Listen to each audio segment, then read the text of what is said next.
Hi everyone, good evening and shalom. Being here tonight is a real honor. Thank you Jeremy Ben-Ami, President of J Street, Mort Halperin and the J Street Board, J Street Leadership and J Street U. My friends, being at the J Street National Conference feels like home. And not just because this is not my first time here. It feels like home because the things that I care about and the people that I fight alongside with are always present in this room.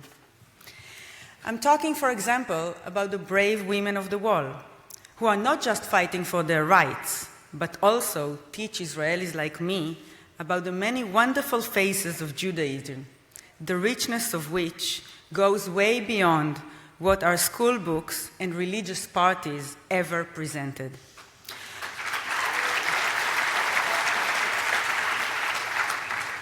I'm talking about the inspiring students of J Street U. Let's hear you again.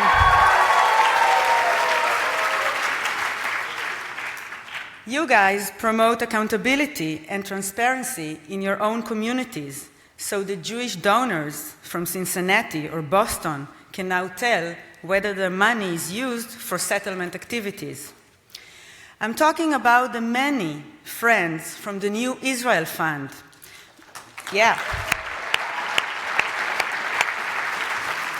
Who stand these very days against the most ridiculous, nevertheless dangerous incitement from no other but the Prime Minister of Israel, just because they support those in the front line of the battle against the deportation of thousands of people seeking asylum from Sudan and Eritrea.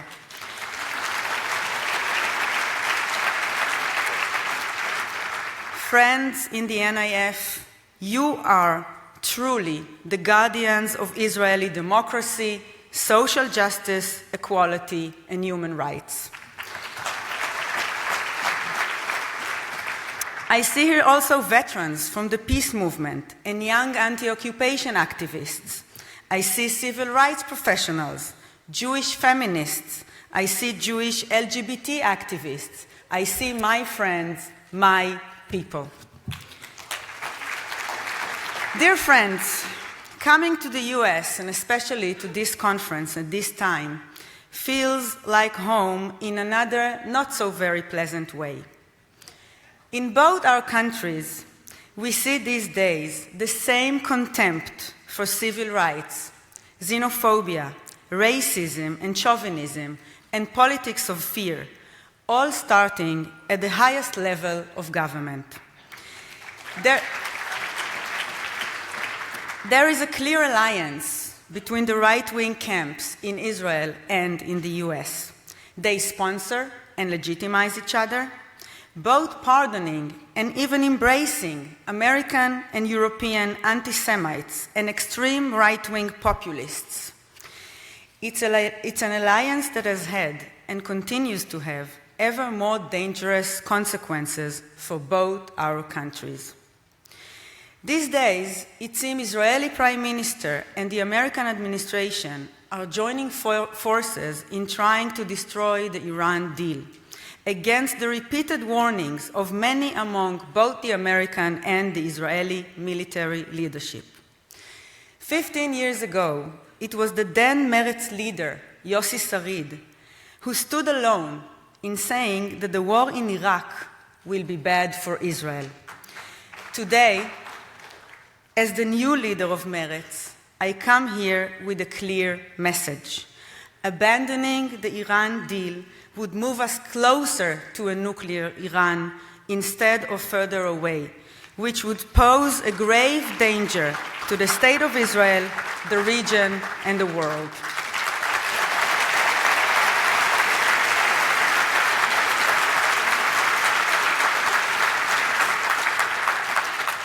In the same time, we cannot accept military presence of Iran, the only country in the world that threatens to destroy Israel on our northern border. Every Israeli, like any man and woman around the world, is horrified that the Assad regime uses chemical weapons against its own civilians just a short 100 kilometers north of Kiryat Shmona. Last night, we saw a clear message that the United States, the United Kingdom, and France cannot accept that either. Dear friends, I grew up with a feeling that peace is just around the corner. It was in the 90s.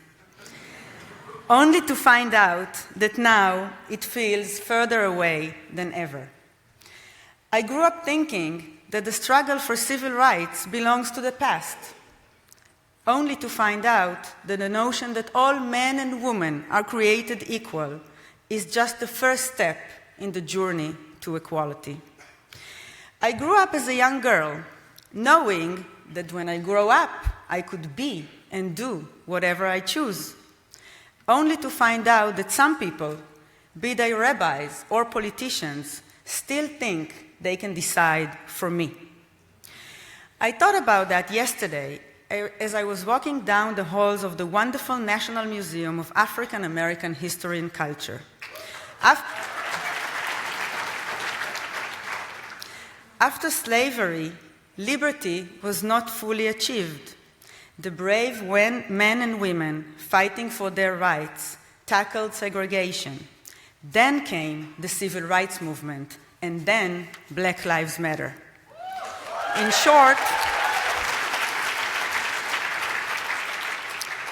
short, we find out that history isn't always a straight line. Sometimes it has curves, sometimes even U-turns. The arc of a moral universe is long, taught us Martin Luther King, murdered 50 years ago this month, but it bends towards justice. Dear friends, there is a battle between the ideas of democracy, civil rights, and liberalism versus a new form of authoritarian thinking fueled by populist anger. All over the world, the idea of a liberal democracy is under challenge, sometimes under attack. It's a struggle that takes place in Tel Aviv and in Charlottesville, in Washington, D.C., and in the West Bank, and none of us can win it on our own. Every year we meet, whether here at the J Street Conference or in Israel, in one of the J Street missions, and we talk about our mutual support and help for one another. Today, we are not just supporting each other. Today, we are standing together. Today, we are in an unprecedented political moment when the very things we need to change about Israel have become the same ones you resist and fight for here in the US. Today, it's clear that the battle against occupation and the battle for racial equality are the same fight.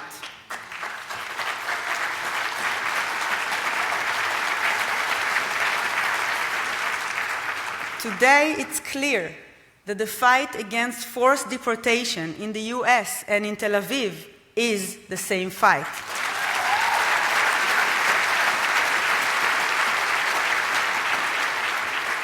Today, it's clear that the equality for people of color in America and for Palestinian citizens and Mizrahi Jews in Israel derives from the same principles.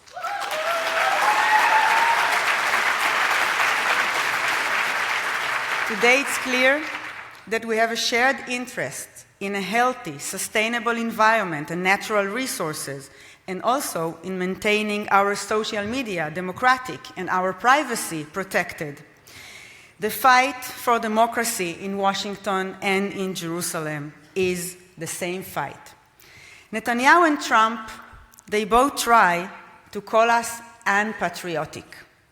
Here is what they are missing. True patriotism is not in their hands, but true patriotism is here, in this room, tonight.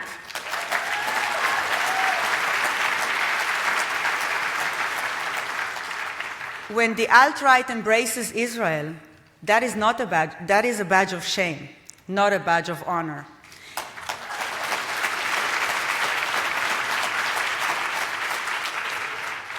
Dear friends, the fight for peace and against occupation is true patriotism. Feminism is the true love of Israel. This is the true Ahavat Israel. Civil rights is the true love of people, is the true Ahavat Adam, like we say in Hebrew. Friends, in the past 15 years, Israeli progressives were told and again that if we just move a little bit to the right, we can return to power. And when that didn't work, perhaps a little bit more.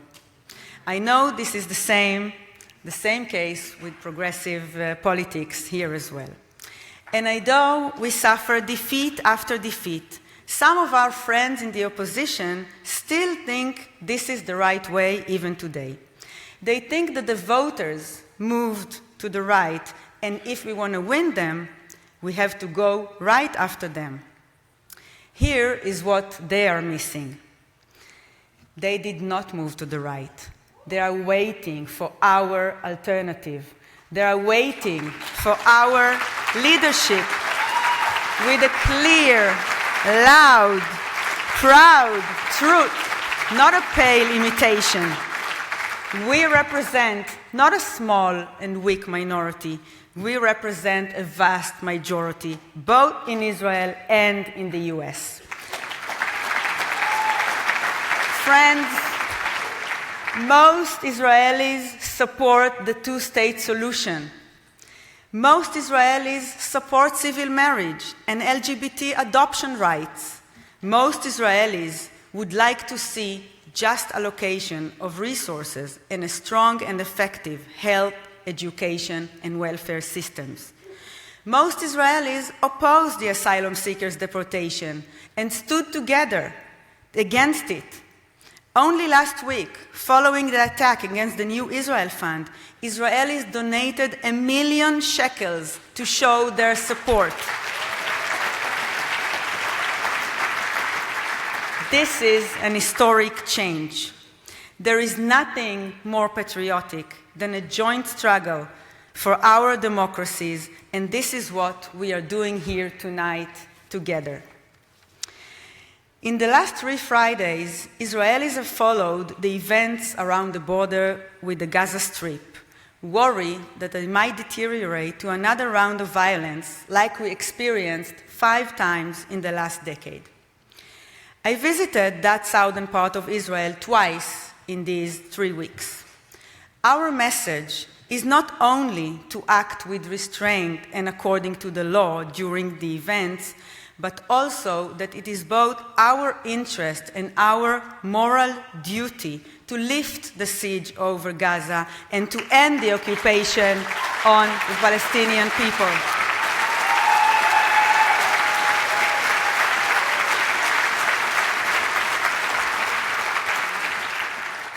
This is not just a security or a demographic issue. It's a moral affront to everything we should stand for. It corrupts our institutions and makes our public discourse cynical, violent, and dehumanizing. Dear friends, I stand here tonight representing a broad political camp in Israel. I have no fear, only hope. We are going to be clear on our principles and influential on our politics. We will fight for a center-left coalition that will replace Netanyahu and his extreme government.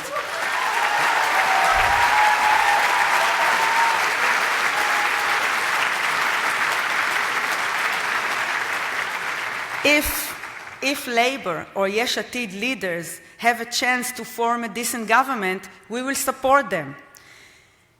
Moreover, we would lead the progressive camp in Israel, so it will be possible for them to form such a government. This is a moment in history when we march from the protest in the streets into the halls of power and make our vision into a new reality. I was elected to be the chair of Meretz to do just that.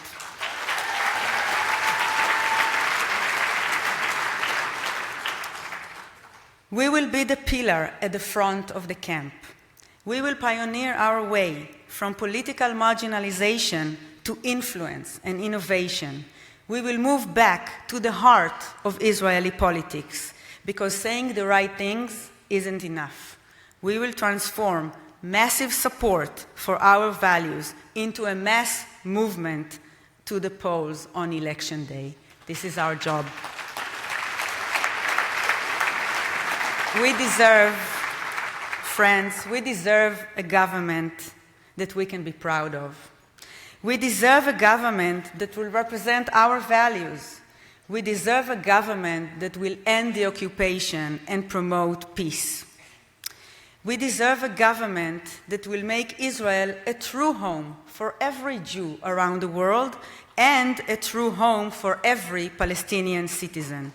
We deserve a government that we can be proud of, and we are the ones that are going to make it happen. Thank you, and have a very successful conference.